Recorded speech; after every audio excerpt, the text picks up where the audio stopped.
kerajaan baru yang membentuk kerajaan juga terpaksa menggunakan akta ini untuk mentadbir apa saja isi kandungannya untuk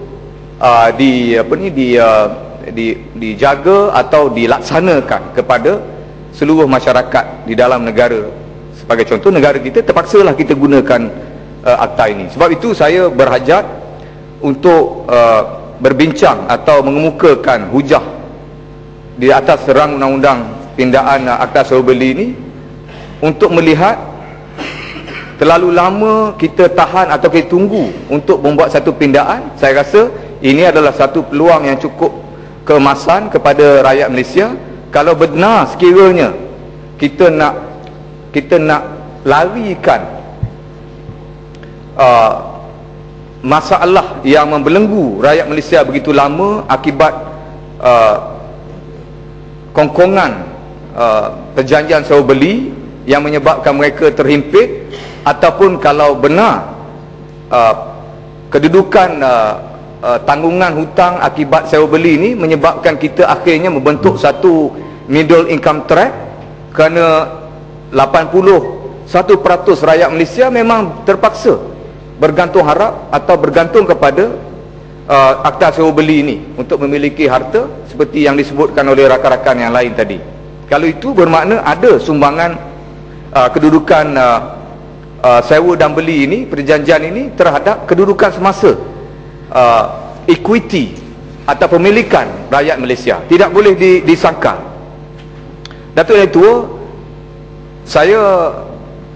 saya merasakan ada satu keperluan untuk menerangkan segala isi kandungan tentang akta sewa beli ini kepada sebahagian besar rakyat Malaysia, supaya kita punya sekurang-kurangnya majoriti rakyat Malaysia, majoriti pengguna atau majoriti masyarakat kepenggunaan Malaysia memahami tentang akibat dan implikasi yang dihasilkan oleh akta sewa beli yang mereka tangani itu, dan apakah implikasi yang dibawa untuk jangka panjang akta yang perjanjian sewa beli yang sekat ini boleh ditarik masanya sehingga 25 tahun, seperti akta sewa beli perumahan ataupun kediaman ataupun aset, sekurang-kurangnya 9 tahun kepada kenderaan. Adakah perlu kita melihat sepanjang pelaksanaan atau effectiveness terhadap akta sewa beli ini, apa kesannya ataupun apakah kaedah implikasi yang dibawa kepada institusi lain, seperti kalau di dalam bidang automobil ataupun kenderaan, kita ada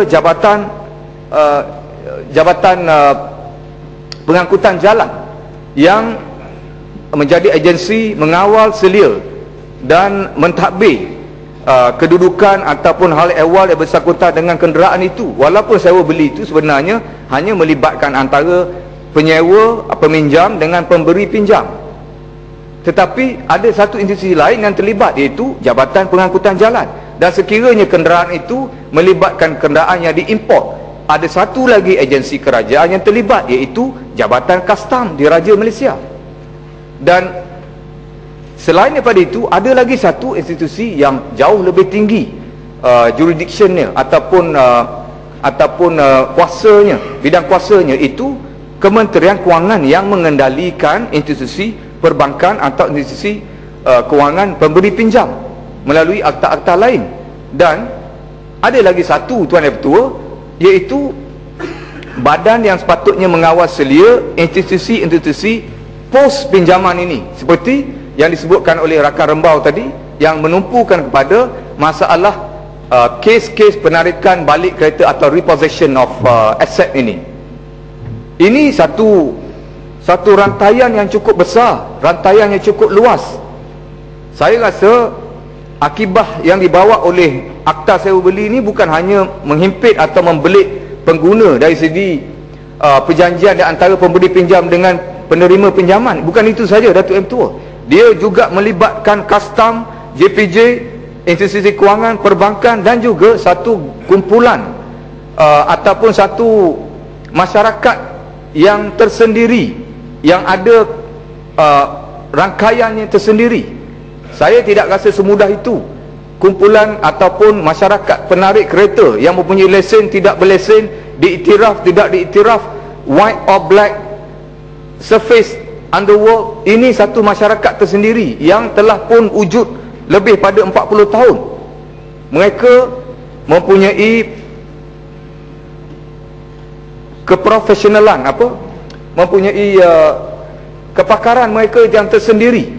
Cara mereka berkomunikasi sesama sendiri, membentuk kumpulan-kumpulan kecil. Dan mereka juga ada di antaranya sebilangannya yang mempunyai extended activity yang lain.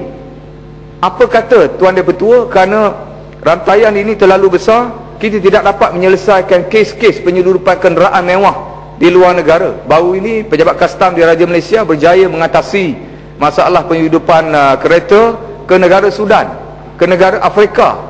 Kita membawa balik kenderaan ini kerana kenderaan ini berjaya diselesaikan yang berkait dengan masalah penyeludupan.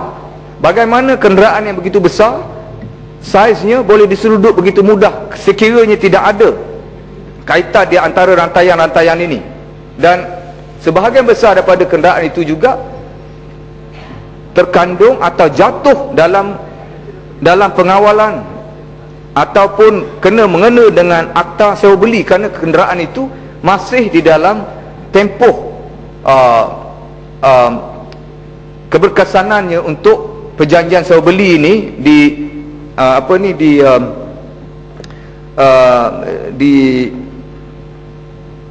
comply lah, maksudnya diuruskan. Jadi sekiranya tidak ada untuk Dipati, terima kasih. Dia lebih faham daripada saya. Sekiranya tidak ada satu kaedah, satu effort baru dengan izin untuk menutup lubang-lubang ini, saya rasa cadangan untuk meminda akta ini akan membawa satu kesan putus asa di kalangan rakyat Malaysia yang teramai ini, yang bergantung harap kepada akta ini. Sekiranya mereka menyedari bahawa pindaan akta undang-undang untuk meminda akta sewa beli ini hanya untuk menutup sebahagian kecil daripada lompang atau lubang masalah itu, tanpa melihat secara keseluruhan. Berapa banyak kes, saya yakin kerajaan tentu mengetahui secara spesifik, sama ada pihak kastam atau pihak JPJ, tentu mengetahui kaedah bagaimana satu kenderaan yang mempunyai dikawal oleh akta sewa beli atau perjanjian sewa beli antara pengguna dengan pemberi pinjam, akhirnya terbentuk 2 atau 3 kenderaan didaftarkan di atas pendaftaran yang sama. Perjanjian dibuat secara sah di antara sebuah kenderaan kepada satu pengguna atau peminjam, tetapi di belakangnya ada 2-3 kenderaan yang sama terbentuknya identiti yang sama kenderaan-kenderaan ini. Dan perkara ini memang diketahui secara tidak sembunyi lagi oleh pihak kerajaan atau pihak orang ramai. Banyak kes tangkapan di mana sebuah kenderaan, 2 buah kenderaan yang memiliki nombor pendaftaran yang sama. Sindiket penipuan nombor-nombor chassis, pendaftaran nombor chassis. Dan yang menyebabkan kita merasa takut seperti yang disebutkan oleh balik pulau tadi, ketakutan kita ialah bagaimana agensi-agensi kerajaan tidak terlihat.